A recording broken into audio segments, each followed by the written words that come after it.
In 2022, Call of Duty took a bold step into the world of extraction shooters, finally delivering something that many had been wanting for years. An extraction shooter that wasn't an intense, hardcore tactical experience that required hundreds of hours to learn and master, but something that you could hop on for a couple of hours at a time and have a great time with.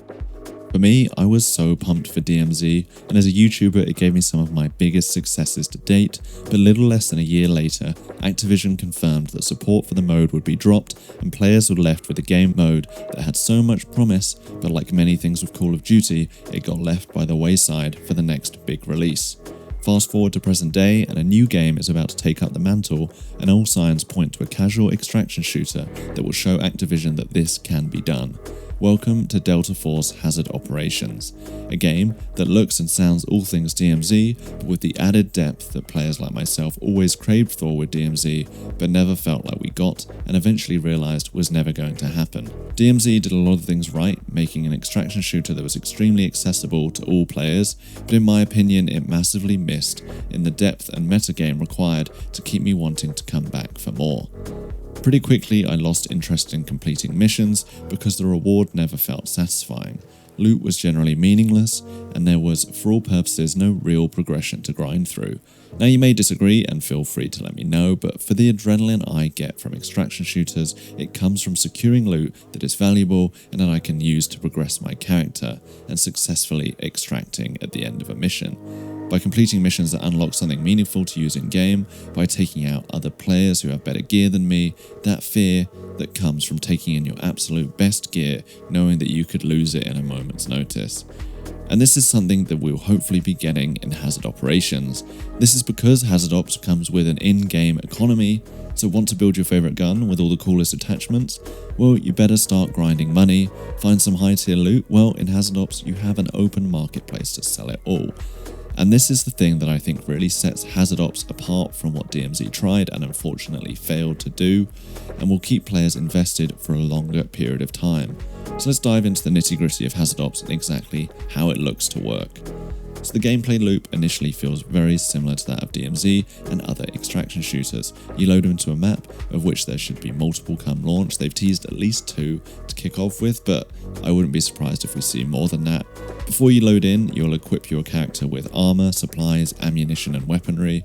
Unlike DMZ, but more like other extraction shooters, everything seems to be purchasable, so earning money will be essential. More on that later. Next, you'll pick up missions from traders before loading in, which I'm assuming will be your main source of progression and income in the game. Once in a map, it seems very DMZ-esque. There will be contracts you can pick up to earn rewards, bosses to hunt down, POIs to go to with high tier loot to gather up, and of course a weapons case, mandel brick to extract. This is the most obvious DMZ callback, as there will be this item called the mandel brick, which a team can try and secure and earn what sounds like cosmetic rewards from doing so. As you secure the device, everyone on the map will be alerted to your presence, and you'll have to defend it to extract and secure the reward. Very cool, high stakes fun. The most fun day I had in DMZ was probably going for all the weapons cases in one stream. I loved the chaos and the challenge it presented us, so I very much look forward to more of this, as long as there's then more to do outside of this main securing the mandel brick. One really interesting thing that stands Hazard Ops out from the competition is that according to Westy, who recently played at TwitchCon, he suspects that servers may be persistent, something we haven't seen since the Cycle Frontier, rest in peace, and a mechanic that I absolutely loved in that game. What this means, for those unfamiliar, is that players are always spawning in and leaving the server, and the server is just always alive. People are coming, people are leaving. The world just feels much more alive, and it makes matches super unpredictable, and I loved it. So outside of the gameplay loop, there is one major thing that we have to talk about, and that is the metagame. Something DMZ never really had, but Pestily showed us kindly a tweet of the player inventory at TwitchCon, which actually gives us some huge intel into the game beyond the combat gameplay loop. First off, we have the stash, which looks so much like Tarkov or even Arena Breakout now. You'll clearly have so much control over your loadout, from helmet to sidearm, to the type of armor, to the backpack you're using. I love this, it makes gear fear real, and that's a great part of extraction shooters. Also, you can see his stash on the right and what looks like an array of medical items, so healing is going to be a little more in-depth than something like DMZ. You probably aren't going to regain health laterally, you'll have to treat any wounds you receive, but I don't imagine it to be as complex as something like Tarkov or even Grey Zone Warfare, but it does sound like certain medical items will treat different types of wounds. Next, let's look at the top level menu, which has some really cool tidbits for us. First off, we have the departments. Now I'm guessing this is our traders tab where you can buy and sell gear and accept the main missions, like the main story missions. No details on traders yet, but look forward to learning more about that and the different types of traders, different types of items they might be able to sell.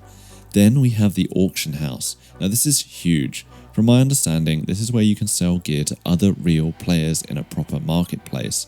I love this, it creates a proper economy in the game. It's one of the main things that I felt was missing from something like DMZ. And I love this as it means that that feeling of survival with a big bag of loot is so much more exciting when you can sell it on something like a marketplace and make a haul of cash. Next, we have Black Site. I don't know what this is, but it sounds like a hideout, kind of like, you know, CIA Black Site type thing. Maybe you can level this up by finding certain items, and maybe you earn rewards by leveling it up. It'd be cool if you could fully customize the base, like go full Sims or something with it, but anyways, that's kind of a separate thing altogether. Then we have Gunsmith and Collections. Pretty self-explanatory. Gunsmith, obviously you can build weapons up.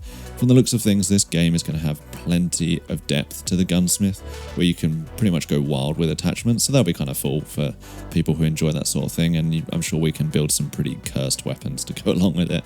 And then Collections, not entirely sure, but I'm guessing it's like where you keep your cosmetic rewards, achievements, that sort of thing. Not totally sure as of yet. And I mean, for me, that's kind of it, but I'm actually surprised how excited I am to try this game out. When it was first announced, I wasn't overly fussed, but if they deliver on what it looks like they're trying to do, I think this could be a smash hit, especially as this is just one of 3 game modes. You have the co-op Black Hawk Down campaign, which looks absolutely sick, and you have a full-on Battlefield multiplayer mode. I mean, really, the sky is the limit for the success of this game, and I'm here for it. So that's all for today. I look forward to hearing your guys' opinions in the comments below. Leave a like if you enjoyed, a dislike if you didn't, and subscribe for more.